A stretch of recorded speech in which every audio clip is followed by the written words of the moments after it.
إنا خلقناكم من ذكر وأنثى وجعلناكم شعوبا وقبائل لتعارفوا إن أكرمكم عند الله أتقاكم إن الله عليم خبير صدق الله العظيم. Shadaqallahul azim. Baik, terima kasih kepada Saudari Karisma Nomi Putri yang telah membaca ayat suci Al-Quran. Semoga yang mendengarkan dan kita semua mendapatkan berkah oleh Allah Subhanahu wa Ta'ala. Dan semoga kegiatan kita pada pagi hari ini diberkahi Allah Subhanahu wa Ta'ala. Amin, amin, ya Rabbal Alamin. Baik, masuk acara yang selanjutnya, yaitu kata sambutan Ketua Pelaksana kepada Saudari Ades Adilia, dipersilahkan. Assalamualaikum warahmatullahi wabarakatuh. Alhamdulillahirrabbilalamin. Wabihi nasta'in wala umuri dunya waddin. Wassalatu wassalamu ala asrafil anbiya'i wal mursalin wa ala alihi wa sahbihi ajma'in. Rabbi shrah li sadri wa yassir li amri wahlul 'uqdatam min lisani yafqahu qawli. Amma ba'du. Yang saya hormati Ibu Anissa Warastri, SPC Psikolog, selaku Kepala Prodi Psikologi Unisa. Yang saya hormati Bapak Mustaqim Setio Arianto, SPC selaku Pembina Himapsi Unisa. Yang saya hormati Bapak Iwan Setiawan FSI, selaku pengisi acara pada pagi hari ini. Yang saya hormati Ketua Himapsi Kanopi Andrianti. Dan yang saya hormati seluruh dosen psikologi Unisa, serta peserta dan teman-teman mahasiswa psikologi. Terima kasih saya ucapkan kepada Pak Iwan yang telah berkenan hadir memenuhi undangan kami, dan saya ucapkan terima kasih pula kepada seluruh jajaran panitia yang sudah mempersiapkan acara ini dengan sangat baik, sehingga acara kita pada pagi hari ini dapat berlangsung sesuai dengan waktu yang telah ditetapkan. Dan juga saya ucapkan banyak terima kasih kepada tamu undangan dan peserta halal bihalal yang menyempatkan diri untuk hadir, karena tanpa kehadiran kalian, acara ini tidak akan berjalan. Alhamdulillah, segala puji bagi Allah atas limpahan rahmat dan nikmat, terutama nikmat iman, Islam, dan kesehatan, sehingga kita bisa berkumpul pada pagi hari ini dalam acara halal bihalal ini yang bertemakan taburkan maaf, sucikan hati, dan eratkan silaturahmi. Tak lupa sholawat serta salam kita haturkan kepada baginda Nabi besar Muhammad SAW, kepada keluarganya, para sahabatnya, dan kepada para pengikutnya sampai akhir zaman. Semoga kita semua mendapatkan syafaat beliau di yaumil akhir nanti. Hadirin semua yang saya hormati, adapun tujuan kami mengadakan halal bihalal ini adalah untuk meningkatkan tali ukhuwah Islamiyah antara dosen dan para mahasiswanya, pemateri, dan para peserta pada pagi hari ini. Selain itu, untuk meningkatkan keimanan dan ketakwaan kepada Allah Subhanahu wa Ta'ala dan memberikan kesadaran tentang betapa pentingnya menjalin silaturahmi dan memaafkan. Harapan kami dengan berlangsungnya acara pada pagi hari ini agar memberikan kesadaran kepada kita semua tentang betapa pentingnya memaafkan dan mengeratkan tali silaturahmi. Sebagai penutup dari sambutan kali ini, semoga acara pada pagi hari ini berjalan dengan baik dan mendapat keberkahan dari Allah Subhanahu wa Ta'ala, dan semoga ilmu yang kita dapatkan nanti bisa dapat kita implementasikan dalam kehidupan sehari-hari, karena ilmu yang bermanfaat adalah ilmu yang bisa diamalkan. Saya mewakili panitia yang bertugas, mohon maaf apabila ada kekurangan dalam keberlangsungan acara pada pagi hari ini. Sekian dari saya. Wassalamualaikum warahmatullahi wabarakatuh. Baik, Waalaikumsalam warahmatullahi wabarakatuh. Terima kasih kepada Saudari Ades Adelia atas kata sambutannya. Selaku Ketua Pelaksana pada acara ini, pada acara Halal Bihalal Himapsi Universitas Aisyah Yogyakarta. Baik, yang selanjutnya yaitu kata sambutan dari Ketua Himapsi Universitas Aisyah Yogyakarta kepada Saudari Novri Adriani, dipersilahkan.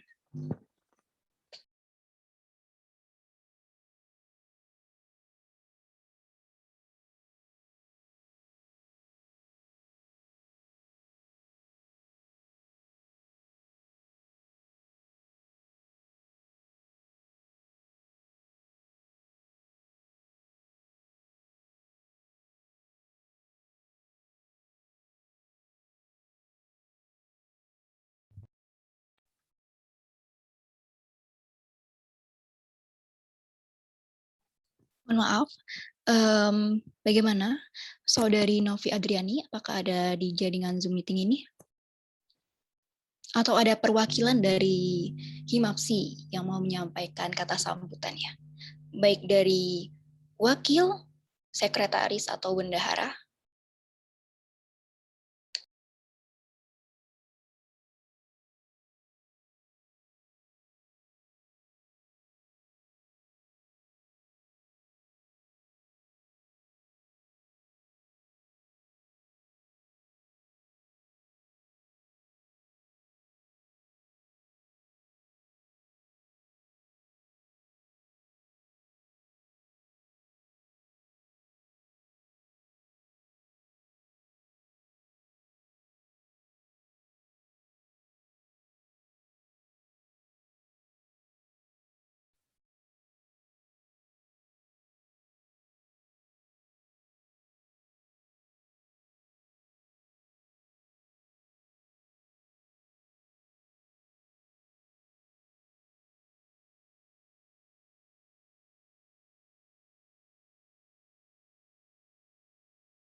Di skip saja Mbak, kalau tidak ada yang mewakili.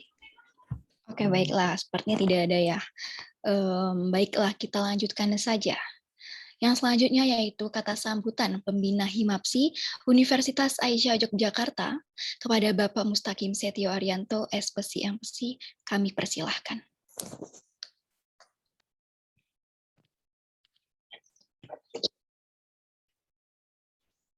Ya, Assalamualaikum warahmatullahi wabarakatuh.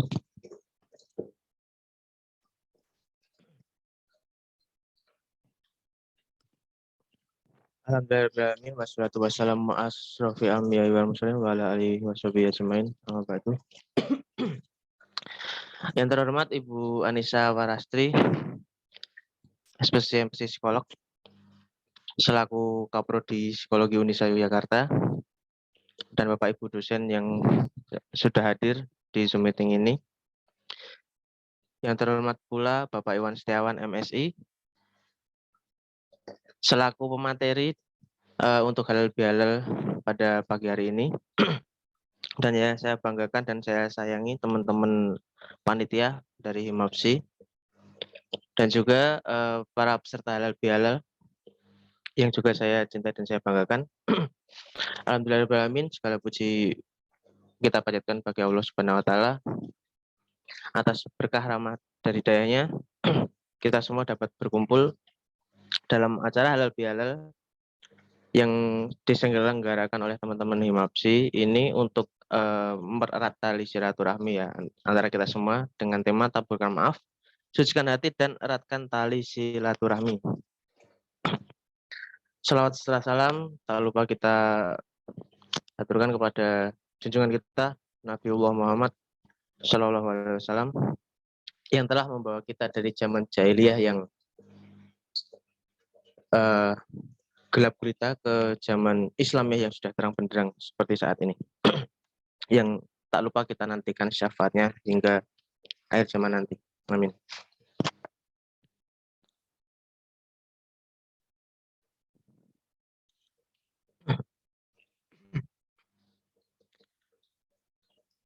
Tak banyak kata yang bisa saya sampaikan. Intinya terima kasih kepada teman-teman semua, khususnya teman-teman Himapsi ya sudah meluangkan waktunya untuk mengadakan acara halal bihalal ini.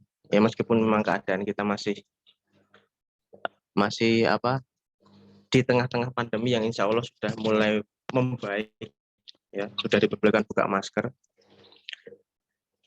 Meskipun masih online, tetapi insya Allah semangat kita tetap seperti ketika kita bertemu secara langsung, gitu ya.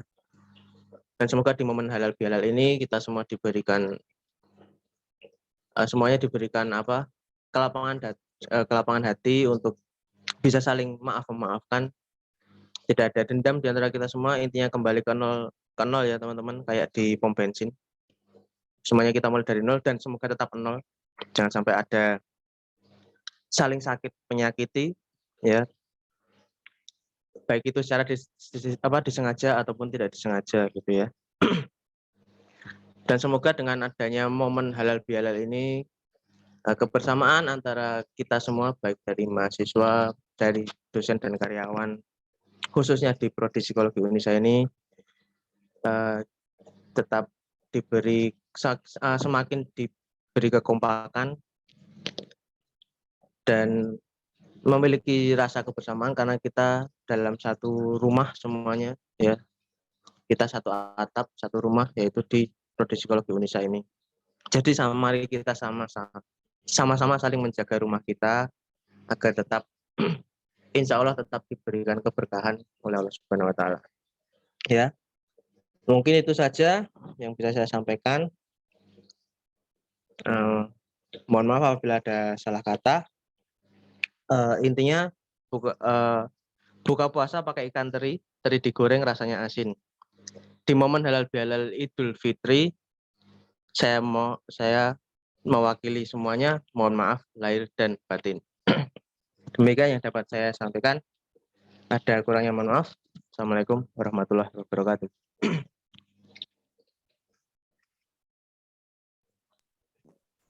Baik, Waalaikumsalam warahmatullahi wabarakatuh. Nah, tadi barusan ada kabar, kita akan lanjut sebelumnya, yaitu kata sambutan dari perwakilan Himapsi Universitas Aisyah Yogyakarta, yaitu Haira Salvadea. Baik, buat Haira Salvadea selaku sekretaris dari Himapsi, dipersilahkan. Oke, terima kasih. Sebelumnya mohon maaf karena harus off cam karena jaringan juga tidak terlalu mendukung. Sebelumnya saya ucapkan permohonan maaf. Ternyata Kak Novi sebagai ketua pagi ini tidak dapat hadir dan ternyata tidak bisa menghubungi kami begitu. Sedangkan wakil hari ini berhalangan juga. Jadi mohon maaf sekali tadi sampai sempat di-skip di bagian sambutan dari pengurus Himapsi. Sebelumnya saya mau mengucapkan terima kasih kepada teman-teman teman-teman divisi keagamaan yang sudah mempersiapkan acara ini dengan sebaik-baiknya. Alhamdulillah sudah sampai di hari ini.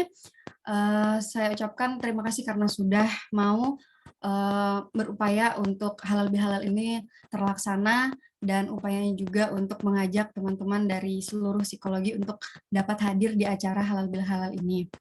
Nah, besar harapan saya, semoga apa yang nanti materi bisa sampaikan, kita bisa terima dan kita bisa implementasikan ke dalam kehidupan kita sehari-hari. Begitu. Saya doakan semoga acaranya sukses sampai akhir.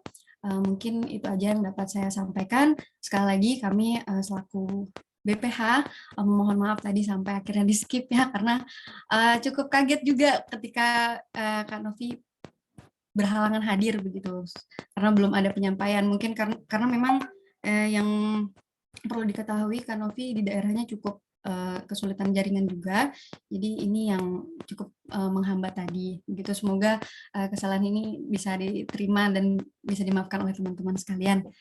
Sekian dari saya, mohon maaf apabila ada salah kata. Wassalamualaikum warahmatullahi wabarakatuh.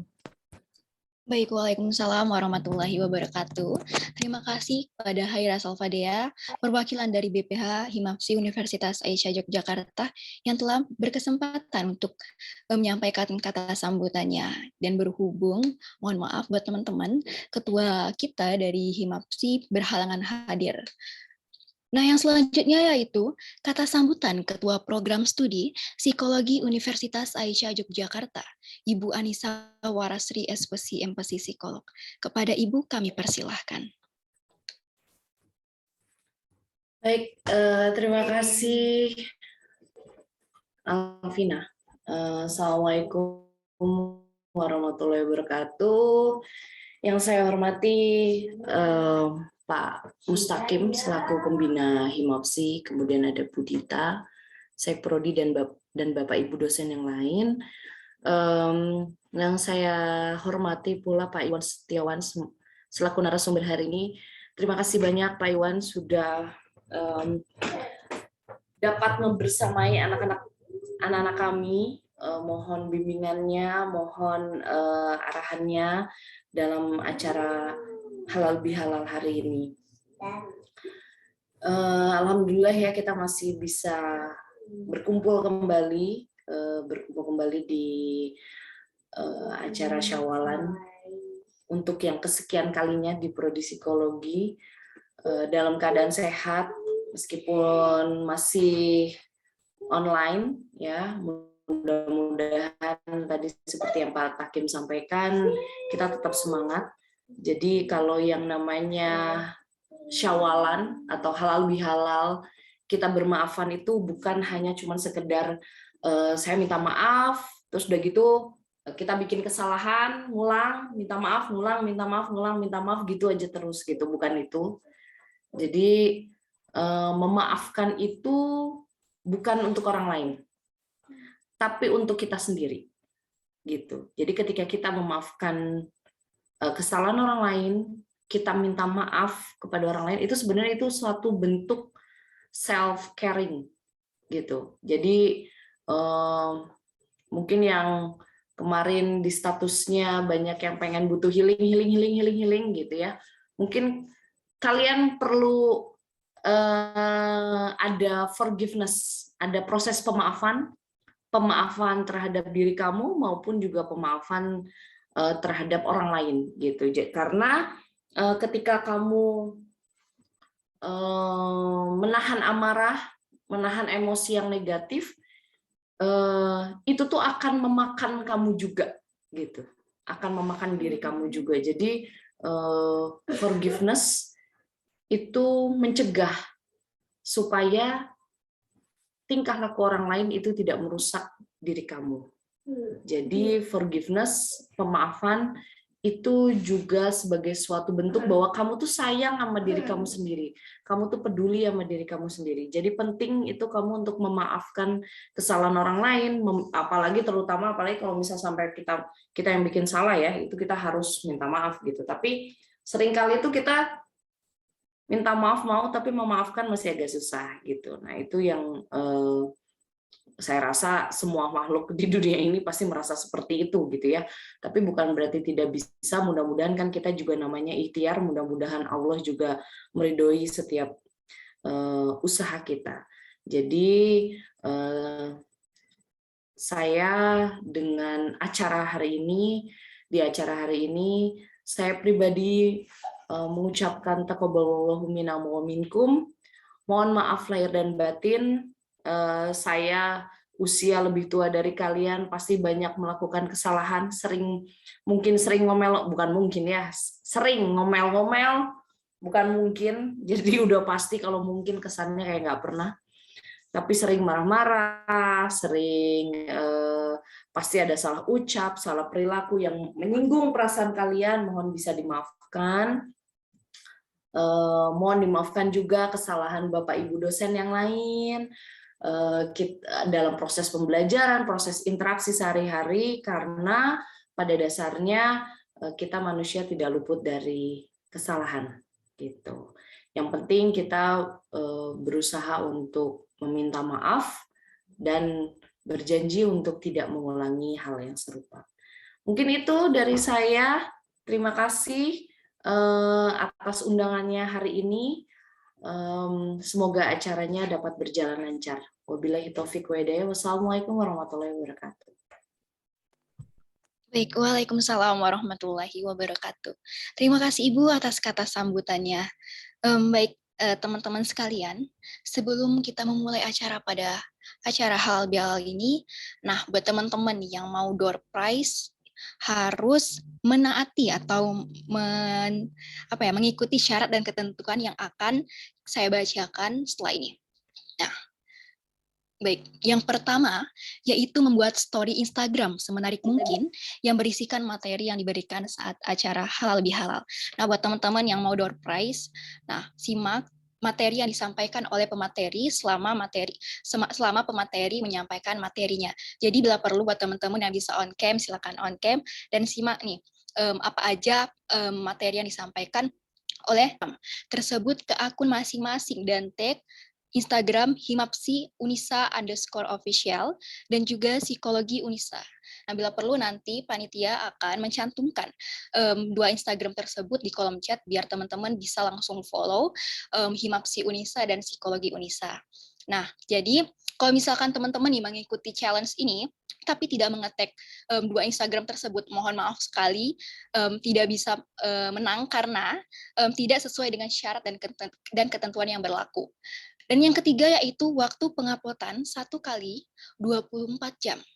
Nah, dihitung dari setelah acara berakhir. Nah, setelah acara ini berakhir, siap-siap buat teman-teman edit poster ataupun materi yang telah disampaikan oleh pemateri semenarik mungkin dan upload ke Instagram story kalian dan jangan dihapus. Kalau misalkan nih teman-teman cuman uploadnya sampai 4 jam doang. Nah, mohon maaf tidak bisa untuk menang karena syaratnya itu harus 24 jam.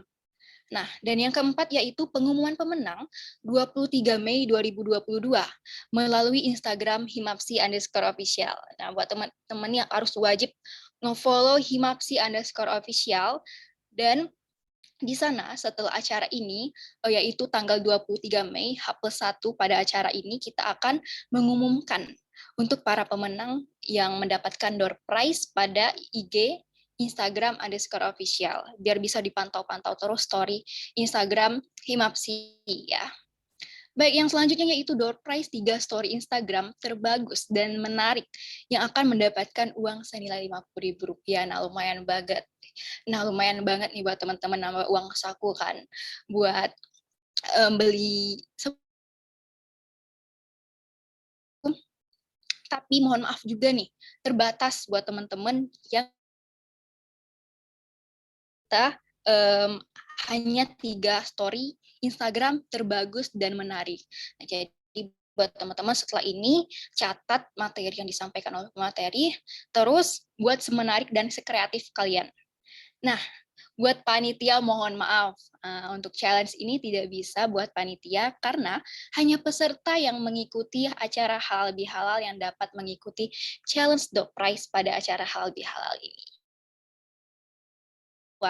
Untuk mendapatkan door prize. Mungkin bisa di-capture nih syaratnya apa aja atau yang akan dimenangkan nanti pada acara door prize pada acara halal bihalal ini. Nah, langsung saja acara yang selanjutnya yaitu pengenalan materi dan penyampaian materi oleh narasumber kita yaitu Bapak Iwan Setiawan Sesi ini saya akan persilahkan oleh saudari kita yaitu Eka Aprilia pada acara halal bihalal ini yang merupakan mahasiswa psikologi Universitas Aisyah Yogyakarta angkatan 2021. Baik, kepada saudari Eka Aprilia, waktu dan tempat. Terima kasih saudari Alvina. Bismillahirrahmanirrahim. Assalamualaikum warahmatullahi wabarakatuh. Kehadirat Allah Subhanahu wa taala halal bihalal pada hari ini. Salawat beserta salam semoga tetap tercurahkan kepada junjungan kita Nabi besar Muhammad Sallallahu Alaihi Wasallam yang kita nanti-nantikan dan syafaatnya. Yang terhormat kepada Kepala Komisi Ibu Anisawa Rastri S.Pusi M.Pusi Psikolog, yang kami hormati kepada Pembina Himapsi, Ketua Himapsi Saudari Novi Adriani atau yang mewakili, Ketua Pelaksana Saudari Ades Adelia Puspitasari, dan dosen tamu undangan. Tak lupa juga yang terhormat kepada Bapak Iwan Setiawan MSI selaku pemateri. Sebelumnya saya ingin mengucapkan terima kasih untuk Saudari Alvina yang telah membawakan acara dengan begitu baik. Tak kenal maka tak sayang, jadi izinkan saya memperkenalkan diri. Saya diamanahkan untuk memandu jalannya diskusi pada hari ini. Sebelumnya saya ingin menyapa teman-teman sekalian. Halo teman-teman, apa kabar? Saya harap teman-teman baik-baik saja ya, apalagi ini masih dalam suasana Lebaran. Saya harap kebahagiaan di Hari Raya Idul Fitri masih terbawa hingga hari ini. Dan saya ingin menyapa narasumber kita, Bapak Iwan Setiawan. Halo Bapak, apa kabar? Ya, alhamdulillah. Alhamdulillah saya baik dan sehat, Pak. Bagaimana Ya. Pak? Apakah sudah siap untuk mengisi materi pada hari ini, Pak? Sudah. Oh iya, Pak. Sebelum kita bahas lebih lanjut mengenai tema, kayaknya nggak afdol ya kalau kita belum kenalan sama Bapak Iwan Setiawan sendiri. Saya selaku moderator akan membacakan kurikulum Vinte mengenai Bapak Iwan Setiawan ini memiliki nama lengkap Maret 1982. Beliau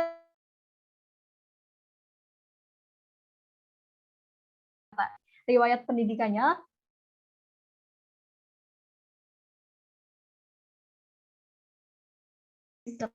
kemudian beliau juga memiliki riwayat organisasi menjadi Sekretaris Kokam Nasional Pemuda Muhammadiyah. Kemudian menjadi founder komunitas Bapak Iwan Setiawan ini juga luar biasa teman-teman, memiliki karya tulis dengan judul Kokam Kesatuan Muhammadiyah di Zaman Bergerak. Nah teman-teman, yang menarik ini adalah temanya. Jadi temanya masih relate dengan keadaan sekarang, dengan suasana lebaran, di mana kita harus terus mengeratkan tali silaturahmi, mensucikan hati, menaburkan banyak maaf, dan kebaikan. Walaupun bukan sesuatu hal yang mudah,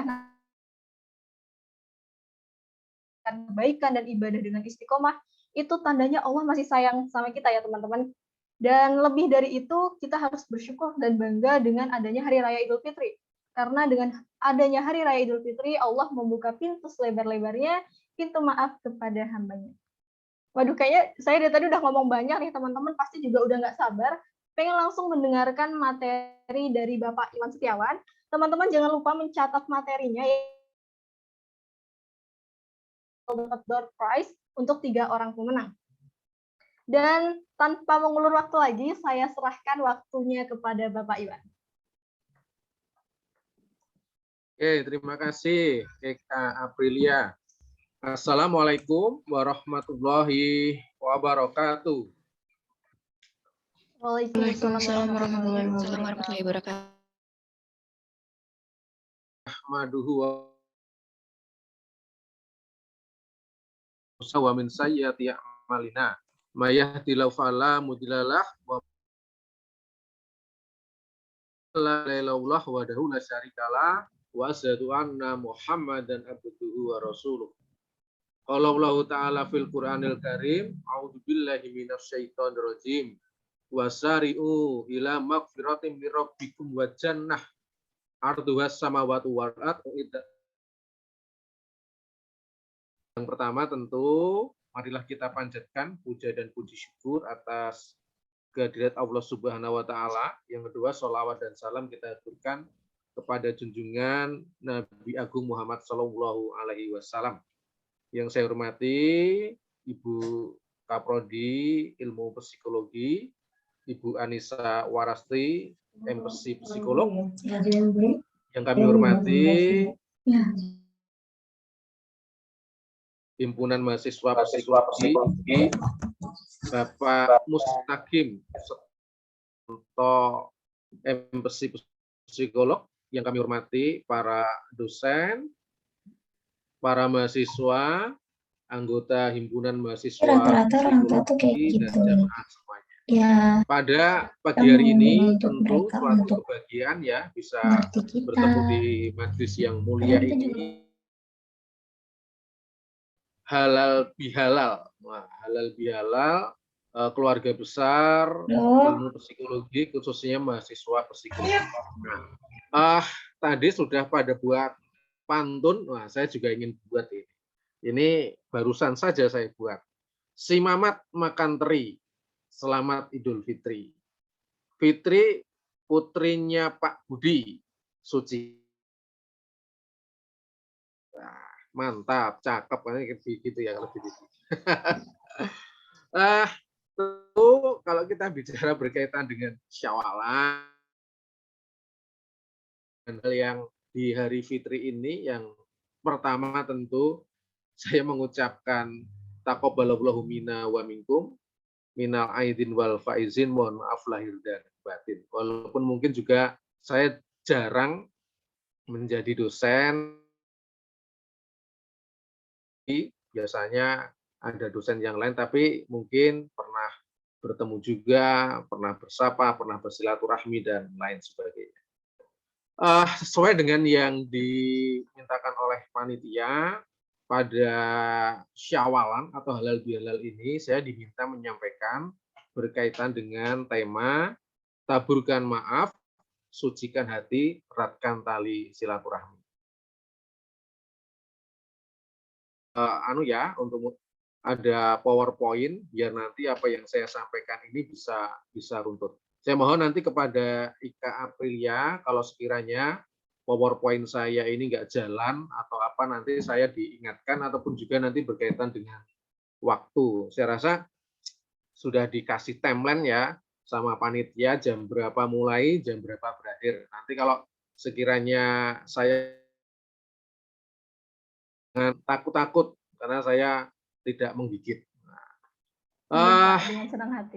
Ya, taburkan maaf, sucikan hati, eratkan tali silaturahmi. Nah, saya itu suka pada gambar ini. Saya peroleh ya biasa lagi di Mbah Google, tapi ini adalah anak-anak Palestina yang saya rasa senyumnya senyum Pepsodent. Wah, ini iklan ini. Dulu di zaman, artinya senyum yang lebar. Nah, saya rasa ini menandakan bahwasanya mereka adalah, walaupun mungkin Palestina belum menjadi negara merdeka, saat menjadi anak-anak yang bahagia. Saya akan kisahkan berkaitan dengan kisah Nabi Muhammad SAW. Tema ini nanti saya lebih banyak berkaitan apa yang akan kita dapatkan. Kenapa kok saya berkisah ya? Karena ada seorang cendekiawan intelektual dari Barat menyampaikan bahwasanya salah satu yang menjadikan manusia di dunia ini menjadi bersemangat adalah kisah. Dan saya rasa dari kisah ini biasanya orang juga akan terpacu, akan bersemangat dari, khususnya mungkin berkaitan dengan kisah-kisah orang-orang besar, orang humanisme itu menyentuh hati kita. Atau mungkin pejoratifnya drama itu sangat laku sekali. Mahasiswa saya rasa juga menggunakan hijrah. Sebenarnya Wassalam di kota Madinah, walaupun dulu dinamakan pada waktu Nabi, lalu beliau itu berencana untuk hijrah. Hijrah itu artinya tinggal di tempat lain. Beberapa daerah itu mulai dijajaki Nabi itu untuk hijrah. Yang paling terkenal dan akhir tentu nanti di Yasrib atau di Madinah. Tapi pernah Nabi Muhammad mencoba untuk hijrah sampai ke Romawi. Nggak bisa karena sudah ada rajanya. Selanjutnya Nabi Muhammad pernah akan berhijrah ke Abyssinia yang ada di Afrika sana. Afrika itu nggak jauh ya, cuma ada di sini ya. Lalu selanjutnya Nabi Muhammad itu pernah berhijrah ke Taif. Taif itu adalah sebuah daerah, kalau mahasiswa ingin membayangkan Taif itu adalah daerah yang ada di pegunungan, mungkin bisa dibayangkan antara Gunung Kidul ataupun Kaliurang kalau mahasiswa itu ngerti daerah Jogja ya, antara Gunung Kidul, Kaliurang, ataupun mungkin kalau mahasiswa pernah ke daerah perbukitan Menoreh, mungkin banyak kopi itu ya di sana ya, ada kopi apa itu? Banyak lah, saya lupa kalau kopi, saya jarang ke sana. Kopi Ampirono atau apalah, saya kurang paham. Yang namanya Taif itu seperti itu, daerah yang agak tinggi. Selanjutnya Nabi itu berencana untuk berhijrah di sana. Lalu Nabi Muhammad SAW beserta 5 orang sahabatnya itu berhijrah ke Taif. Ternyata di daerah Taif itu Nabi Muhammad itu ketemu dengan suku yang namanya adalah suku Kinanah. Di suku Kinanah itu Nabi Muhammad itu punya saudara, lalu ketemu dengan saudaranya, lalu menyampaikan maksud dan tujuannya dan sebagainya. Ternyata penduduk Taif itu tidak terlalu merespon dengan hijrahnya Nabi Muhammad, karena mereka sudah punya agama, ada yang menyembah berhala, ada yang sudah beragama Katolik dan agama yang lain. Nah, ternyata pada waktu Nabi Muhammad menyampaikan risalah itu, artinya berdakwah di Taif itu, penduduk Taif itu marah-marah. sampai dalam kisah itu Nabi Muhammad SAW itu dilempari batu dan lari, bahkan sampai gigi Nabi Muhammad itu tanggal ketika jatuh. Nah, itu menandakan bahwasanya Nabi itu orang biasa ya. Kalau mungkin dibayangkan Nabi itu sakti, tentu larinya bisa seperti Superman. Wah, enggak, Nabi enggak bisa lari seperti Superman, nah, apalagi terbang seperti Superman. Nah, tapi dengan teknologi sekarang bisa ya. Tapi ke zaman dulu enggak bisa. Nah, pada waktu Nabi Muhammad SAW mengalami kesakitan itu, Nabi Muhammad SAW itu berdoa kepada Allah Subhanahu wa Ta'ala. Doanya ada di bawah ini yang saya cuplikan. Bahwasanya jika engkau murka kepadaku, ya Allah, maka semua Maaf, itu. sebelumnya Bapak, PPT-nya belum berpindah, Pak. Oh, ya. Oke, PPT saya gini aja ya. Ini memang belum pindah, gini aja. Oh iya, Pak, baik. Jika engkau tidak murka kepadaku, maka semua tak kuhiraukan. Karena sungguh besar nikmat yang telah engkau limpahkan kepadaku. Di sini disampaikan bahwasanya Allah itu berkomunikasi dengan Nabi. Bahwasanya, hei Muhammad, aku akan mengutus salah satu malaikatku untuk membuat perhitungan kepada orang Taif. Nah, lalu datanglah malaikat. Malaikat itu ngomong kepada Nabi, bahasanya ngomong ya, tentu bahasanya ini agak kasar ya. Hei Rasulullah, ini aku diutus oleh Allah Subhanahu wa Ta'ala. Bahwasanya kamu disakiti oleh penduduk Taif. Bolehkah aku mengambil gunung yang ada di sini, lalu gunung itu aku timpakan kepada orang Taif tersebut? Maka Rasulullah SAW menjawab ini, bahwasanya engkau itu, ya aku tidak murka kepada penduduk Taif ini. Maka aku berdoa kepada diriku dan berdoa kepada Allah Subhanahu wa Ta'ala. Izinkanlah kiranya bila suatu saat nanti para penerusku, para anak cucu dari suku Taif ini menjadi agama Islam, mereka menjadi pribadi yang lebih baik lagi. Nah, ternyata Nabi Muhammad SAW itu dengan sabarnya, dengan sifatnya itu tidak membolehkan malaikat yang sudah diperintahkan oleh Allah itu untuk menghancurkan orang Taif. Caranya apa? Caranya itu ada sebuah gunung yang sangat besar sekali, lalu gunung itu ditimpakan ke penduduk tersebut. Kita bisa bayangkan bahwasanya seperti malaikat saking marahnya, Gunung Merapi itu dipindahkan ke sebuah kecamatan di kota Jogja, itu kan hancur semua itu kecamatannya. Nabi Muhammad tidak membolehkan, karena memang itu sifat Nabi Muhammad. Salah satunya adalah berkaitan dengan sabar, berkaitan dengan maaf, dan sebagainya. Nah, mahasiswa tahu nggak? Coba cari di internet sekarang ya. Pokoknya carilah kota Taif di masa sekarang. Nah, kota Taif di masa sekarang itu yang tidak jadi dihancurkan itu adalah sebuah kota yang sekitar 70 km dari kota Mekah itu yang sekarang menjadi kota peristirahatan. Mungkin seperti saya sampaikan tadi ya, seperti Kaliurang yang di situ masyarakatnya sejahtera, tempat peristirahatan orang Arab Saudi, dan tentu hampir mereka semuanya adalah telah masuk ajaran agama Islam. Nah, kalau kita bisa bayangkan dulu, Nabi Muhammad SAW itu marah kepada mereka, tentu itu tidak akan terjadi apa yang namanya kota Taif di hari ini. Kota Taif yang menjadi kota peristirahatan, kota wisata, dan tentu penduduknya telah menjadi orang yang Muslim atau orang Islam. Yang kedua, kalau kita bicara berkaitan dengan Nabi Muhammad SAW itu adalah pribadi yang murah senyum. Ada sebuah kitab yang bicara berkaitan dengan sosok Nabi. Nah, ini saya ceritakan ya. Dalam kitab tersebut adalah bicara berkaitan dengan Nabi itu sosoknya gimana sih? Wajahnya gimana sih? Walaupun tentu ya dalam doktrin agama Islam itu yang namanya Rasulullah Shallallahu Alaihi Wasallam itu tidak boleh digambar. Nah, itu doktrin utama. Bukan bagian dari keimanan, tetapi memang doktrin dan etika orang Islam itu Rasul itu tidak boleh digambar. Mungkin nabi yang lain ada ya, wah Nabi Adam seperti ini, wah Nabi Musa gagah, besar dan sebagainya, tapi khusus Nabi Muhammad tidak boleh digambar.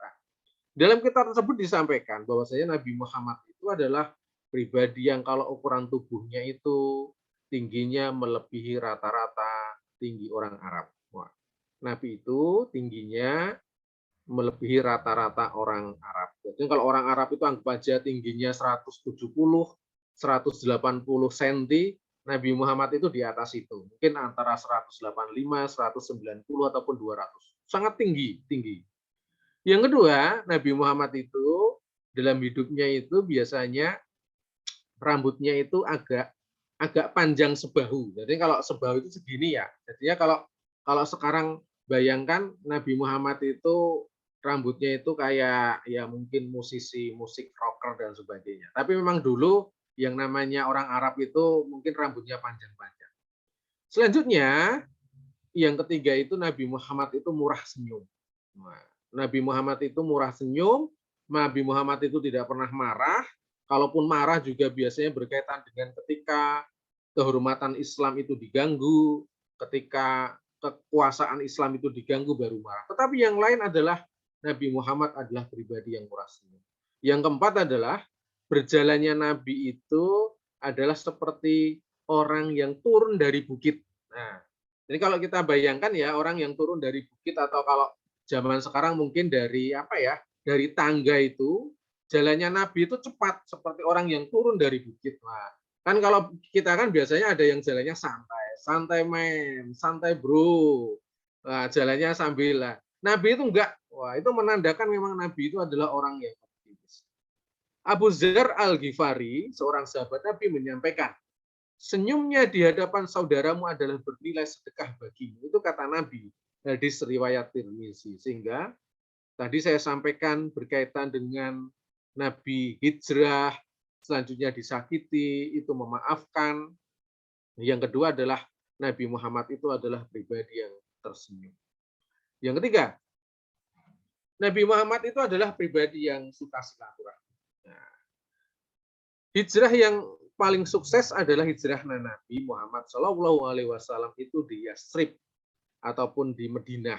Nah, lalu pertanyaannya, kenapa sih kok Nabi Muhammad SAW itu bisa sukses hijrah di Yasrib? Ternyata jangan bayangkan Nabi itu tiba-tiba datang ke Yasrib, halo bro semuanya, saya ini berhijrah ini ikut agama Islam semuanya ya. Wah, lalu orang Yasrib menyampaikan, oh siap bro, ini bahasa saya ya, tentu nggak bahasa seperti ini hanya kiasan aja. Enggak lah.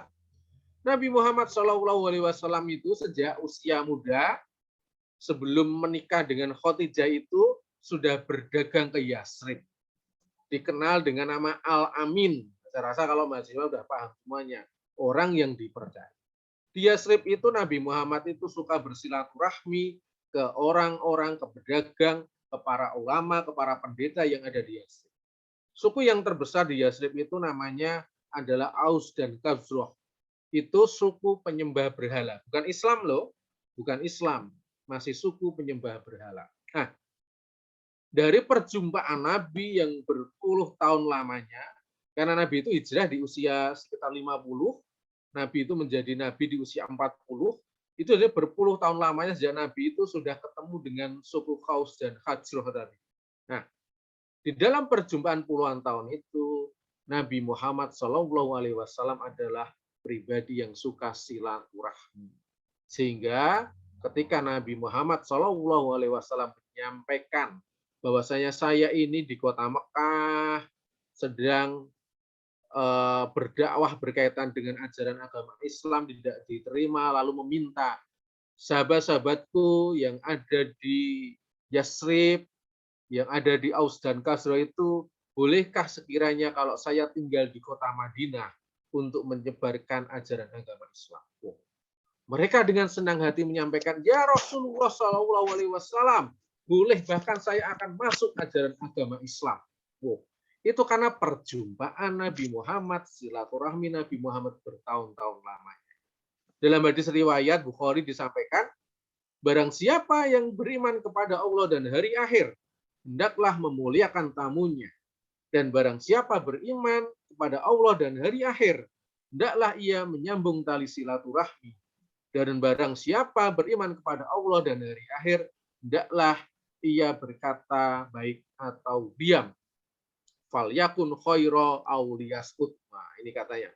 Kalau nggak bisa berkata yang baik, lebih baik diam. Tetapi salah satu hadis ini bicara berkaitan dengan salah satu kita tanda orang yang beriman kepada Allah menyambung tali silaturahmi.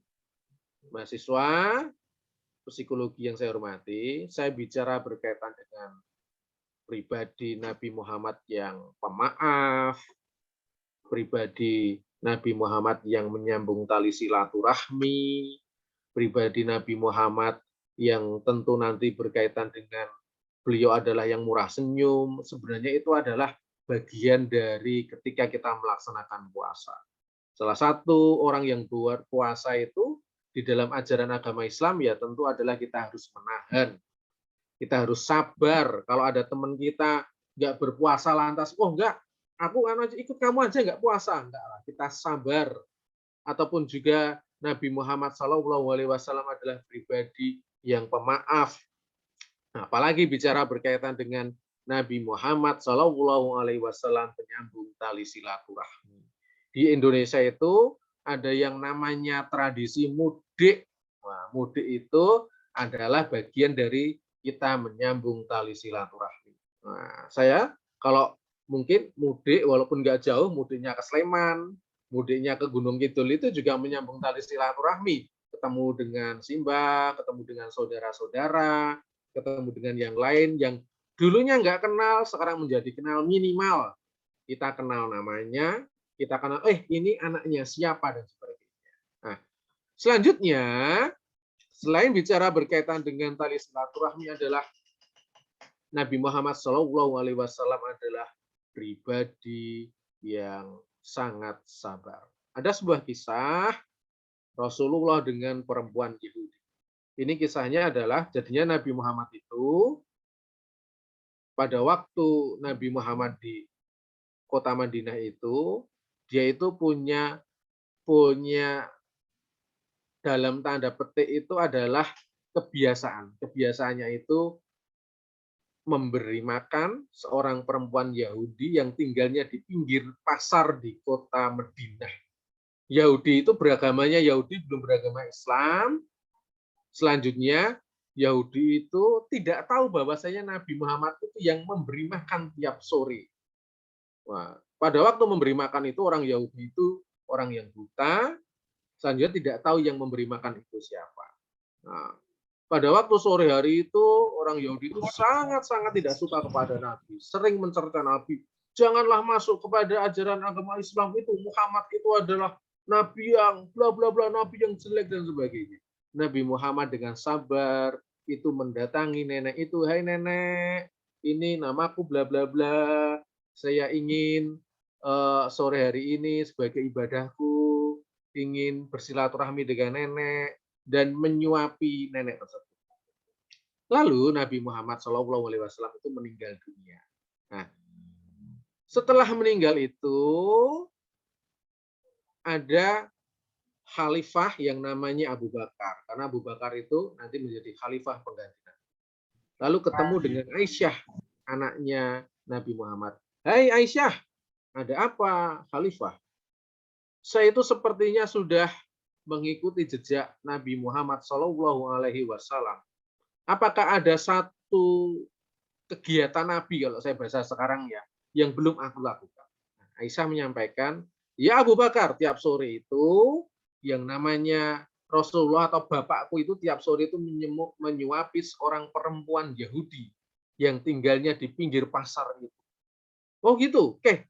Besok nanti aku yang akan melanjutkan tradisi dari bapakmu atau perbuatan baik bapakmu atau Nabi tersebut. Maka sore hari itu Abu Bakar yang menyuapi. Nah, pada waktu menyuapi itu seperti yang dilakukan oleh Nabi. Hai nenek, namaku bla bla bla bla, nggak menyebutkan nama, tetapi ya nama samaran aja. Lalu diberi makan. Nah, pada waktu nenek itu disuapi itu kok sepertinya ada yang janggal. Hei, hai anak muda, ini aku biasanya diberi makan oleh orang yang ketika memberi makan itu jagungnya itu ditumbuk dengan halus sekali. Ini kenapa kok jagungnya ini tidak halus? Nah, maka Abu Bakar itu menyampaikan, "Hai nenek, orang muda, bukan orang muda ya, orang yang menyuapi nenek itu sudah meninggal dunia. Nah, ketahuilah orang yang biasa memberimu makan itu sudah wafat beberapa hari yang lalu, dan aku adalah sahabatnya." Wah. Orang yang biasa memberimu makan itu adalah Muhammad Shallallahu Alaihi Wasallam. Ketika mendengar nama Muhammad itu, nenek itu terkejut. Hah? Yang tiap hari memberi aku makan itu namanya adalah Muhammad. Orang yang tiap hari aku cerca, orang yang tiap hari aku benci, dan sebagainya. Dari kisah ini, maka nenek tersebut itu menangis kiranya. Bahwasanya bagaimana ketika Nabi Muhammad SAW menyuapi nenek tersebut itu tiap sore itu, sambil menyuapi, nenek tersebut itu mensumpah serapai orang yang menyuapi tersebut. Kita bayangkan mungkin ya, di sini mungkin Alvina Sukma menyuapi, nggak harus nenek, ya nggak tahu lah, mungkin neneknya sendiri. Wah, Alvina itu, mungkin neneknya nggak tahu yang menyuapi Alvina. Pada waktu Alvina menyuapi itu, Alvina disumpah serapi, Alvina itu nggak lulus kuliahnya, gimana itu? Wah, saya nggak bisa bayangkan Alvina, mungkin mahasiswa psikologi, mungkin yang tahu ilmu psikologi tentu secara emosional akan emosi, tapi tidak. Nabi Muhammad Shallallahu Alaihi Wasallam tidak emosi. Lelaki yang tiap hari yang selalu bersabar meski kau hina dan kau caci, sedangkan ia tak pernah berhenti menyuapi makanan yang ada di mulutmu, ya nenek. Wah. Pada waktu itulah nenek tersebut menangis, terseduh-seduh, dan memintakan maaf. Bahwasanya orang yang paling dia benci itu adalah orang yang paling menyayangi nenek tersebut. Wah. Mahasiswa yang dihormati, yang saya hormati, kalau kita bicara berkaitan dengan kisah-kisah Nabi, maka apa hikmah yang bisa kita dapatkan dari kisah tersebut? Nah, yang pertama adalah ketika kita punya sifat sabar, ada beberapa buah yang bisa kita peroleh. Yang pertama, tentu kita bisa menjadi pribadi yang mengendalikan diri. Yang kedua adalah sikap bertahan dalam situasi sulit. Yang ketiga, perilaku untuk menerima kenyataan. Yang keempat, sikap untuk berpikir panjang. Kelima, tidak putus asa, dan yang terakhir adalah menjadi pribadi yang tenang dan tidak buru-buru. Ada kalau di dalam kecerdasan itu, kalau sekarang kan dibagi menjadi 3 ya. Yang pertama adalah intelektual, IQ ya, intellectual quotient, kecerdasan intelektual. Yang kedua adalah emotional quotient, kecerdasan emosional. Yang ketiga adalah spiritual quotient. Intellectual quotient itu atau itu ya IQ itu ketika mahasiswa di sini ada yang nilainya mungkin kalau dulu SMA fisika, kimia, matematika itu nilainya 8, 9, 10 itu IQ-nya tinggi. Emotional quotient itu kalau di sini ada mahasiswa yang ketika punya sifat sabar, selanjutnya punya sifat pemaaf, ketika ada masalah tidak pusing, tidak stres, itu punya kecerdasan emosional yang tinggi, punya kemampuan untuk mengorganisir orang lain, itu bagian dari EQ. SQ itu spiritual quotient itu ya ketika mahasiswa di sini mungkin di antara mahasiswa itu dianggap wah dia itu punya karisma. Kalau aku ketemu kamu itu kok rasanya dingin ya. Nah, itu punya spiritual quotient yang tinggi. Ya, sifat sabar itu bagian dari emotional quotient. Nah, ada buku yang sudah lama diterbitkan ya, judulnya adalah Emotional Quotient, penulisnya adalah Daniel Goleman. Daniel Goleman itu menyampaikan gini, bahwasanya ternyata orang-orang yang manajer di Amerika Serikat, karena dia seorang intelektual dari Amerika, itu menyampaikan dia orang-orang yang manajer, direktur yang ada di Amerika Serikat dan mereka sukses itu mereka kebanyakan itu punya emotional quotient yang tinggi. EQ-nya itu tinggi, bukan intelektualnya yang tinggi, mungkin juga tinggi, tetapi yang membuat mereka itu bisa menjadi orang yang sukses itu karena punya emotional quotient-nya yang tinggi, EQ yang tinggi. Apa sih EQ itu? Seperti tadi saya sampaikan, juga dikisahkan oleh Daniel Goleman itu adalah orang-orang yang mereka di dalam kehidupan mereka, ketika mereka bekerja kepada orang lain atau ketika mereka memimpin pekerjaan bagi orang lain, menjadi wira swasta ataupun juga yang lain itu, mereka itu mampu menjadi leader. Karena ketika mereka menjadi pemimpin, dia bisa menyelesaikan masalah. Yang kedua, dia itu menjadi koordinator yang bagus.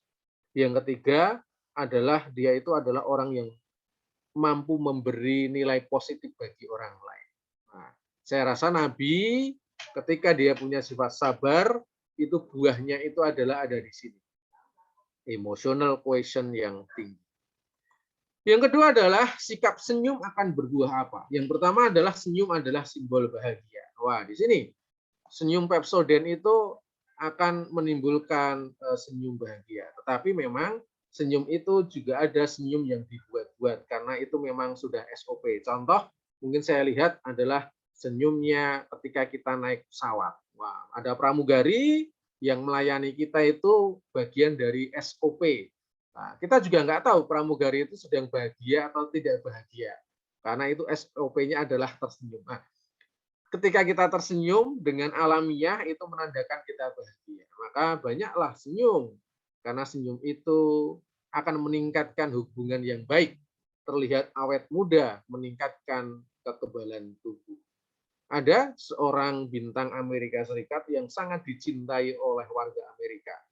Itu seorang bintang film ya, bukan bintang yang lain. Namanya adalah Whoopi Goldberg. Nah, bisa searching ya di internet ya, karena itu Whoopi Goldberg itu film tahun 2000-an. Mahasiswa di tahun 2000-an itu mungkin baru lahir. Nah, artinya mungkin belum menikmati film itu. Nah, Whoopi Goldberg itu adalah seorang perempuan, aktris yang sangat dicintai warga Amerika. Kenapa? Dalam semua film, dia itu adalah menunjukkan sifatnya yang positif. Yang kedua adalah dia pribadi yang tersenyum. Hampir di semua, kalau mahasiswa searching Whoopi Goldberg itu di internet, di Google, Mbak Google itu, hampir semua fotonya itu dia menunjukkan sebagai pribadi yang tersenyum. Dan senyumnya itu adalah dianggap orang Amerika itu adalah senyum yang positif, senyum yang ikhlas kalau di dalam bahasa Islam. Nah, maka tentu saya mengajak kepada saya pribadi, juga kepada mahasiswa, sikap senyum seperti yang dicontohkan Nabi Muhammad SAW itu merupakan sikap yang positif, bukan sikap yang negatif. Orang yang tersenyum itu menunjukkan bahwasanya dia itu punya pribadi yang bahagia, menyenangkan, pribadi yang positif. Selanjutnya yang terakhir, silaturahmi. Ini ada hadis yang saya kutip berkaitan dengan silaturahmi. Barang siapa yang ingin diluaskan rezekinya dan dipanjangkan umurnya, maka sambunglah tali silaturahmi. Tak akan masuk surga pemutus tali silaturahmi. Engkau menyembah Allah dan tidak menyekutukan sesuatu dengannya, mendirikan sholat, menunaikan zakat, dan menyambung tali silaturahmi. Kalau di dalam bahasa agama, ataupun juga di dalam bahasa perdagangan, yang namanya silaturahmi itu dapat membukakan rezeki kita. Yang kedua, silaturahmi itu bagian dari ibadah kita. Nah, di bulan Syawal ini sebenarnya yang patut kita pertahankan itu adalah bekas-bekas dari Ramadan kita. Bekas Ramadan kita itu salah satunya tadi menahan amarah, apalagi di dalam urusan puasa, selanjutnya menyambung tali silaturahmi dan sebagainya, itu adalah bekasnya Ramadan, bekasnya Syawal. Semoga setelah Syawal, di bulan yang lain, baik bulan Islam, bulan Hijriyah, ataupun bulan Masehi itu, kita masih memiliki sifat-sifat yang dimiliki oleh Nabi Muhammad SAW. Karena dengan sifat ini, insya Allah ya, kita bisa menjadi pribadi yang sukses, menjadi pribadi yang positif, dan tentu kita ketika menjadi pribadi yang positif ini, dengan murah senyum, memaafkan, sifat amanah, silaturahmi, dan sebagainya ini, tentu kita akan menjadi pribadi yang di dalam urusan dunia ini sukses, dan tentu menjadi pribadi yang dikenang oleh orang lain adalah pribadi yang baik. Demikian dari saya, semoga bermanfaat. Saya kembalikan ke moderator. Wassalamualaikum warahmatullahi wabarakatuh. Waalaikumsalam warahmatullahi wabarakatuh. Wah, terima kasih sekali Bapak Iwan. Ini time-nya sangat pas ya Pak ya. Dan sesi selanjutnya yaitu sesi tanya jawab. Untuk teman-teman yang ingin bertanya, dipersilakan dengan format nama dan angkatan. Kemudian bisa ditanyakan langsung raise hand atau di kolom komentar. Baik, silakan teman-teman.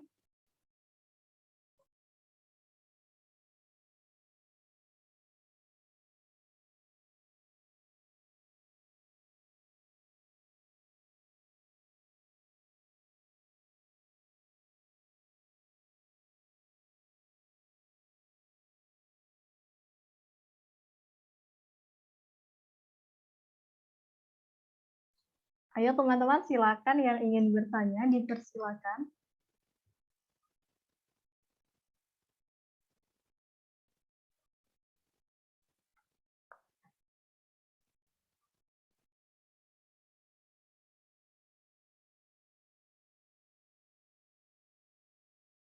Oh, baik, sambil menunggu teman lainnya bertanya, mungkin saya moderator sendiri ingin bertanya nih Bapak. Kan tadi dibahas tentang tali silaturahmi ya Pak.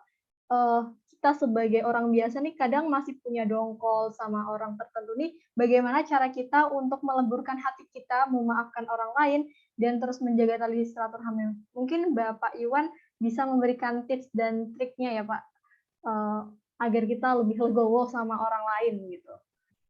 Terima kasih Pak. Mungkin boleh dijawab dulu atau sambil menunggu yang lain? Ya, saya jawab sambil menunggu yang lain ya. Pertanyaan dari moderator Hika Aprilia. Yang paling berat itu adalah memang kita memaafkan orang yang berbuat salah kepada kita. Bukan kita, atau memberi maaf ya, memberi maaf orang yang berbuat salah kepada kita. Bukan kita minta maaf kepada orang lain. Tetapi memang saya itu punya pengalaman ya, punya pengalaman ya, bahwasanya ada kejadian-kejadian di dalam hidup saya itu yang mungkin karena saya juga mungkin aktif di organisasi dan sebagainya, itu bagi saya itu sangat merugikan, artinya sangat merugikan sekali. Artinya mungkin bahasanya, wah dia seorang, wah mungkin dalam tanda petik seorang pengkhianat, mengkhianati mungkin pertemanan dan sebagainya. Sehingga mungkin kalau dalam bahasanya Aprilia tadi, wah merasa dongkol dan sebagainya. Nah, tetapi kalau saya rasa-rasa ya, kalau saya rasa-rasa di dalam pribadi saya, kalau saya dendam terus, malah ada yang menurut saya itu dari hati saya itu malah menjadi hitam ya. Menjadi hitam terus, merasa hidup saya pribadi nggak tenang, dan sebagainya. Sedangkan saya masih berinteraksi dengan kawan saya. Maka akhirnya saya dengan mungkin bahasanya legowo itu, saya memaafkan apa yang sudah dia lakukan, walaupun dia tidak minta maaf kepada saya. Karena itu mungkin bahasanya bagian dari healing ya. Apa healing ya? Bagian dari healing saya ya. Bahwasanya saya ingin memaafkan semuanya biar jiwa saya itu plong, walaupun ada orang-orang tersebut yang mungkin tidak maaf kepada diri saya. Nah, mungkin itu yang juga dilakukan oleh Nabi Muhammad SAW, bahwasanya memang yang terberat itu adalah kita memberi maaf kepada orang yang mungkin berbuat tidak baik kepada kita. Bukan kita memaafkan orang yang minta maaf, tetapi kita memaafkan kepada orang yang tidak berbuat baik kepada kita, sedangkan orang tersebut itu tidak minta maaf. Beda mungkin kalau sudah dalam urusan kriminal ya, kalau itu kan beda. Kalau ini hanya sifatnya dalam ukuran pertemanan, dalam ukuran organisasi, mungkin dalam urusan hal-hal yang lain. Nah, saya rasa itu ya bagian juga dari kita menjalankan iman kita kepada Allah Subhanahu wa taala, yaitu kita memaafkan orang lain. Karena ketika kita memaafkan orang lain, sebenarnya itu juga bagian dari menjadikan diri kita ini berkaitan dengan urusan niat di dalam hidup itu lebih lega, lebih terbebas dari beban-beban yang ada di dalam hidup kita. Apalagi orang yang mungkin merasa bagi kita itu merugikan kita itu kita masih berinteraksi dan sebagainya. Nah, susah kalau kita nggak memaafkan. Wah, itu orang itu udah berbuat tidak baik kepada aku nggak ingin memaafkan. Wah, sedangkan tiap hari ketemu itu kan juga menurut saya kita malah kita malah terbebani. Maka ya seperti yang saya sampaikan tadi, memang berat ya yang namanya itu kita memaafkan, apalagi kita memaafkan orang yang berbuat salah kepada kita. Tetapi itu adalah menurut saya jalan kita yang terbaik agar apa? Itu bagian dari mensucikan jiwa kita, mensucikan diri kita agar kita itu merasa plong di dalam hidup. Nah, hidup yang penuh dengan amarah kan juga tidak bagus. Ya, ada novel bicara berkaitan dengan amarah tersebut. Judulnya itu adalah Catch in the Rye. Nah, kalau nggak salah itu seorang Inggris yang menuliskan novelnya, saya agak lupa namanya penulisnya. Ini dia bicara berkaitan dengan bahwasanya ada anak muda yang hidupnya itu penuh dengan amarah. Karena apa? Dia melihat negatif semua masyarakatnya. Masyarakatnya di sekitarnya itu adalah bobrok, masyarakatnya, pemerintahannya itu tidak berguna, lalu selanjutnya hidupku itu penuh dengan kemalangan dan sebagainya, sehingga dia itu dalam paradigma hidupnya itu dia itu merasa bahwasanya hidupnya itu sangat tidak menarik, hidupnya itu sangat pokoknya hal-hal yang negatif. Akhirnya apa? Akhirnya dia itu melakukan perbuatan-perbuatan, kalau dalam bahasa agama, saya hanya analisa secara agama aja, dalam bahasa agama itu, lalu dia melakukan perbuatan yang tidak baik, yang di dalam agama itu tidak diperbolehkan. Nah, saya rasa seperti itu. Ketika kita merasa bahwasanya semua kehidupan itu jahat, selanjutnya kita juga nggak memaafkan dan sebagainya, malah bintik-bintik hitam di dalam jiwa kita, bintik-bintik hitam di dalam hal-hal yang pikiran kita itu malah akan tertanam. Lebih baik kalau ada mungkin kesalahan dari orang lain, kita lepaskan, kita maafkan dan sebagainya. Itu bagian dari healing kita, bahwasanya hidup kita itu positif. Itu kira-kira jawaban saya ke Eka Aprilia. Oh, baik Pak, terima kasih banyak. Saya terima dengan baik jawabannya. Baik, selanjutnya untuk teman-teman yang ingin bertanya, masih dipersilakan, masih ada waktu sekitar 7 menit lagi, teman-teman.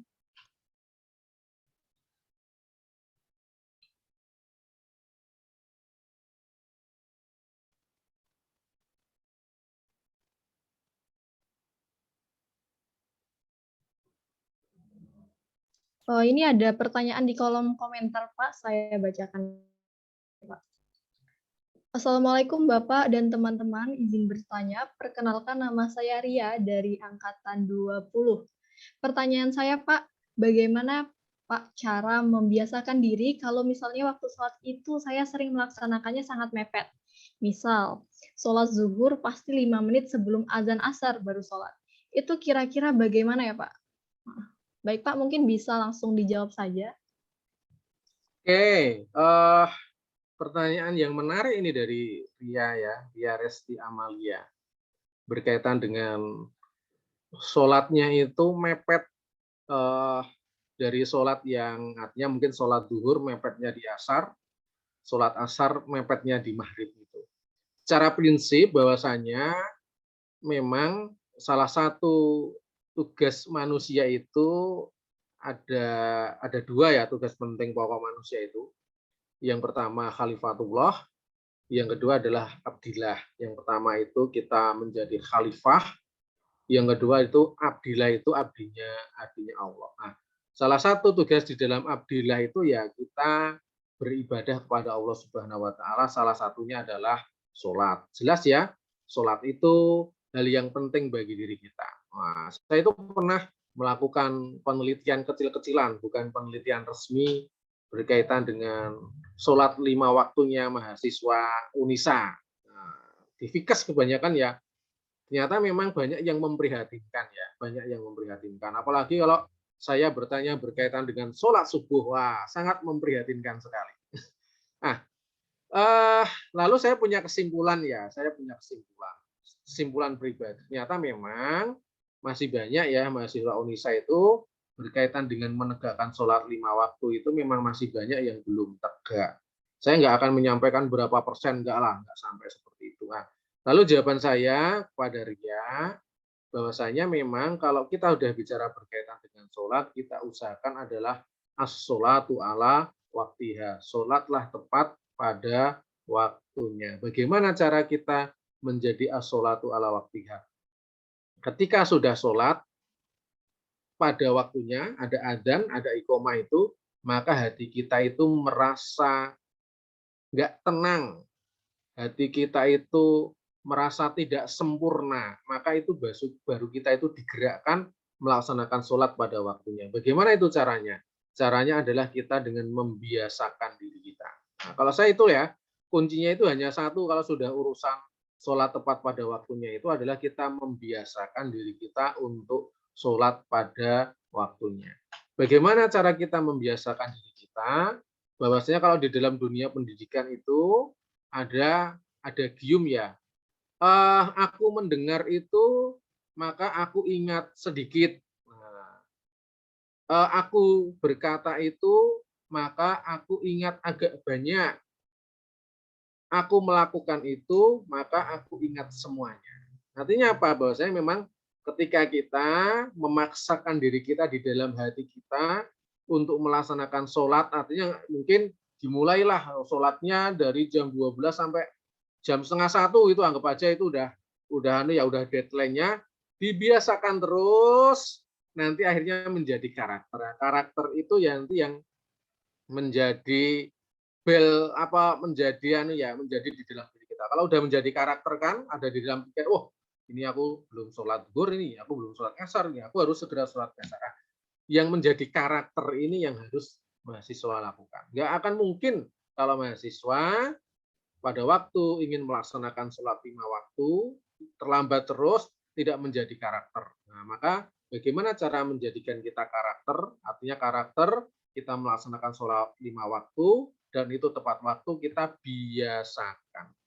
Kita biasakan, itu nanti hanya menjadi karakter bagi diri kita. Itu kuncinya adalah, tadi kalau pertanyaannya berkaitan dengan sholat 5 waktu, biasakan, dipaksa dulu. Nanti ketika sudah dipaksa, nanti lama-lama itu akan menjadi karakter kita. Karakter kita melaksanakan sholat 5 waktu, selanjutnya karakter kita sholat 5 waktunya adalah tepat waktu. Selain itu juga mahasiswa juga lambat laun juga akan mengalami kedewasaan ya. Kedewasaan sempurna itu kalau dalam bahasa Al-Quran itu adalah arba'ina sanah, usia 40 tahun. Di usia 40 tahun itu kalau mahasiswa ibadahnya itu belum sempurna, maka nanti setelah usia 40 tahun itu nanti lepaslah itu ibadahnya. Maka sebelum usia 40 tahun, walaupun masih lama ya, mungkin 20 tahun lagi, maka karakternya itu disempurnakan sehingga berkaitan dengan sholat itu bisa dilaksanakan dengan sempurna.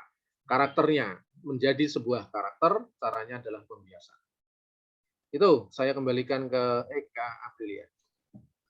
Wah, terima kasih ya Pak untuk jawabannya. Semoga Kak Ria ini puas dengan jawabannya dan dapat dimaknai dengan baik. Dan ini kita terima satu pertanyaan lagi dari Kak Islami Rashid. Ini akan menjadi pertanyaan terakhir.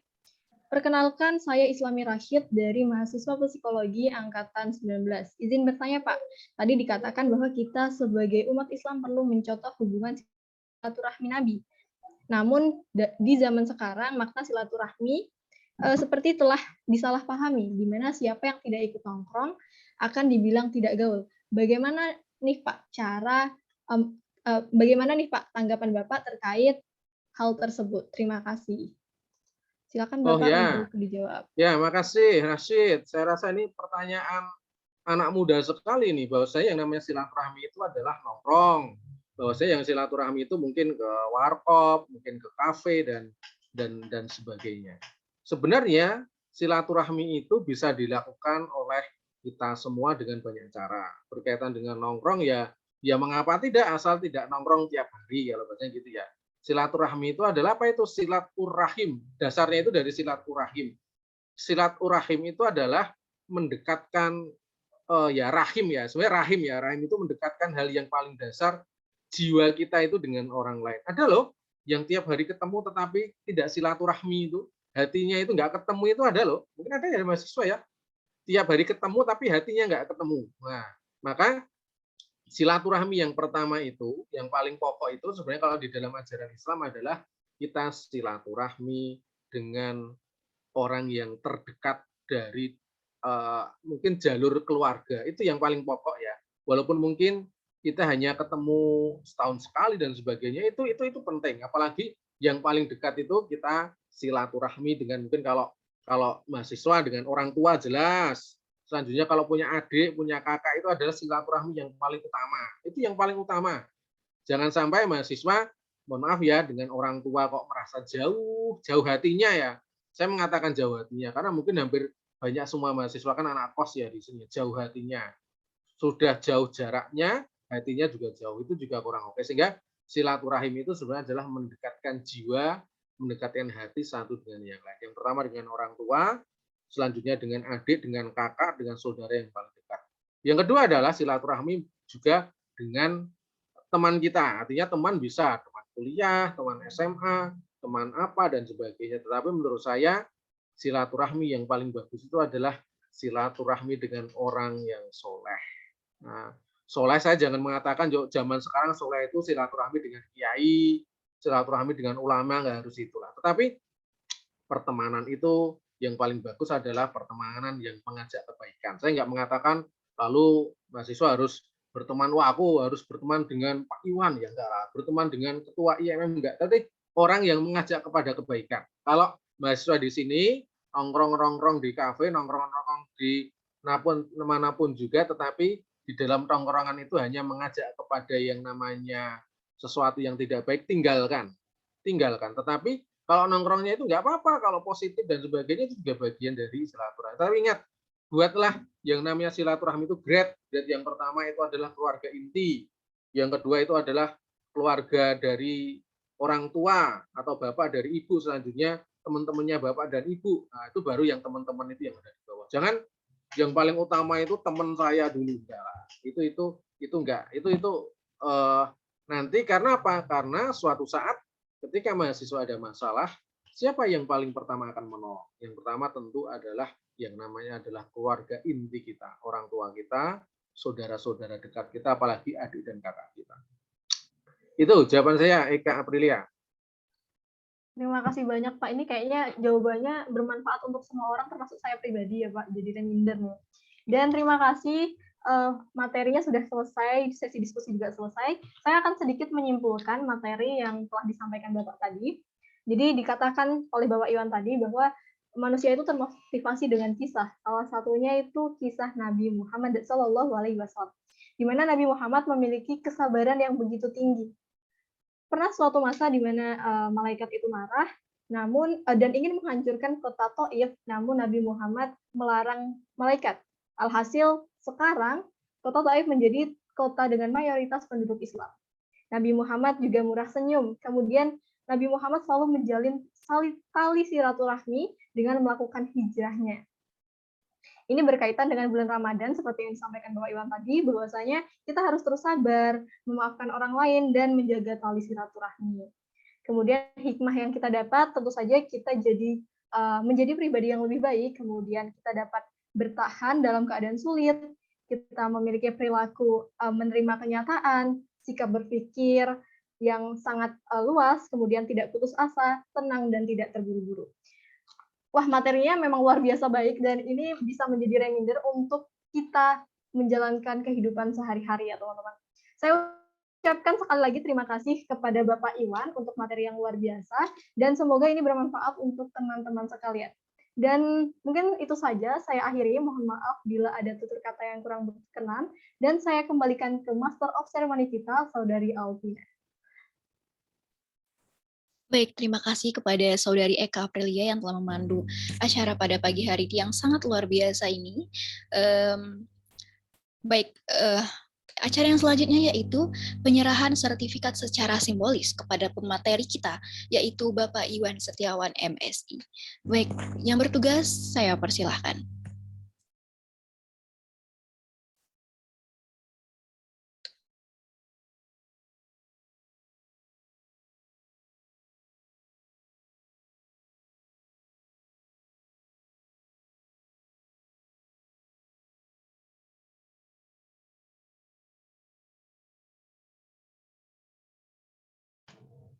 Ya, terima kasih ya kepada panitia. Oke, buat yang bertugas silakan di-capture nih buat menjadi sesi dokumentasi untuk Pak Iwan. Dede, dipersilakan. Oke. Baik, kami hitung 1, 2, 3. Sekali lagi 1, 2, 3.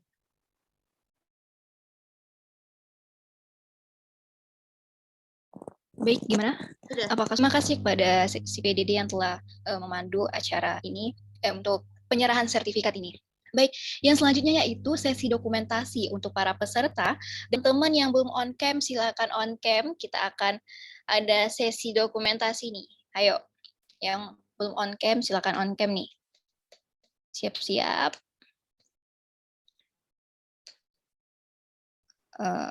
Oke. Ya, siap-siap ya. Ini ada 4 slide. Akan saya capture 2 kali setiap slide-nya. Slide pertama, 1, 2, 3. Sekali lagi, 1, 2, 3. Oke, slide kedua. 1, 2, 3. Baik, sekali lagi. 1, 2, 3. Slide ketiga. 1, 2, 3. Sekali lagi. 1, 2, 3. Slide terakhir. 1, 2, 3. Sekali lagi. 1, 2, 3. Terima kasih. Oke, terima kasih kepada Karisma. Baik, sebelum mengakhiri acara pada siang hari ini, marilah kita bersama-sama mendengarkan pembacaan doa yang akan disampaikan, yang akan dibacakan oleh saudari kita Karisma Nomi Putri. Kepada saudari Karisma Nomi Putri, dipersilahkan. Assalamualaikum warahmatullahi wabarakatuh. A'udzu billahi minasyaitonir rajim. Allahumma aslih lana dinana allati huwa ismatu amrina wa aslih lana dunyaya allati fiha ma'ashuna wa aslih lana akhiratana allati fiha ma'aduna waj'alil hayata ziyadatan lana fi kulli khair waj'alil mauta rahatan lana min kulli syarr. Allahumma ij'al khaira umrina akhirah wa khaira amalina khawatimah wa khaira ayyamina yawma nalqaka fih. Allahumma inna nas'aluka 'ishatan haniyah wa mitatan sawiyah wa maraddan ghayra muhzi wala fadih. Allahumma inna nas'aluka khairal mas'alah wa khairal du'a wa khairal najah wa khairal ilm wa khairal amali wa khairal thawab wa khairal hayah wa khairal mamat wa thabbitna wa thaqqil mawazinina wa haqqiq imanina wa rafa' darajatina wa taqabbal salatina waghfir khati'atina wa nas'alukal 'ula minal jannah. Allahumma la tada' lana dhanban illa ghafartah wa la hamman illa farajtah wa la daynan illa qadaitah wa la hajatan min hawaijid dunya wal akhirati illa qadaitaha ya arhamar rahimin. Rabbana atina fid dunya hasanah wa fil akhirati hasanah wa qina adzaban nar. Wa sallallahu ala nabiyyina Muhammad wa ala alihi wa ashabihi al-ahyar وسلم تسليما كثيرا. Assalamualaikum warahmatullahi wabarakatuh. Alhamdulillah. Waalaikumsalam warahmatullahi wabarakatuh. Baik, terima kasih kepada Saudari Karisma Naomi Putri yang telah membacakan doa pada acara halal bihalal ini, dan semoga kita semua yang mendengarkan dapat diberkahi Allah Subhanahu wa taala. Amin amin ya rabbal alamin. Baik, Bapak Ibu dan teman-teman sekalian yang saya hormati, demikian rangkaian acara Halal Bihalal Himpunan Psikologi Universitas Aisyah Yogyakarta bersama Bapak Iwan Setiawan MSI dan teman-teman peserta sekalian. Semoga kegiatan acara Halal Bihalal ini dapat mengeratkan lagi hubungan silaturahmi antara dosen dan mahasiswa psikologi Universitas Aisyah Yogyakarta dan dapat meningkatkan kekompakan antara kita. Dan tak lupa juga, semoga memberikan manfaat dan juga mudah-mudahan acara ini dapat menambah kompetensi untuk kita semua. Bunga mawar, bunga melati, indah dipandang di pagi hari. Saya pamit undur diri, kami ucapkan terima kasih. Saya Alvina Sukmamedasi pamit undur diri, mewakili penyelenggara kami mohon maaf bila ada hal-hal yang kurang berkenan. Saya akhiri, wabillahi taufiq wal hidayah, wassalamualaikum warahmatullahi wabarakatuh. Waalaikumsalam warahmatullahi wabarakatuh. Terima kasih Bapak atas Ya, penyampaian sama-sama. materinya. Terima kasih. Ya. Saya undur diri. Ya, monggo Pak. Ya. Baik, terima kasih untuk teman-teman yang sudah berpartisipasi untuk acara halal bihalal ini dan semoga bermanfaat untuk kita semua. Silakan untuk yang mau live, silakan live. Sebelumnya mungkin untuk panitia kita stay dulu ya. Oke, siap. Evaluasi ya.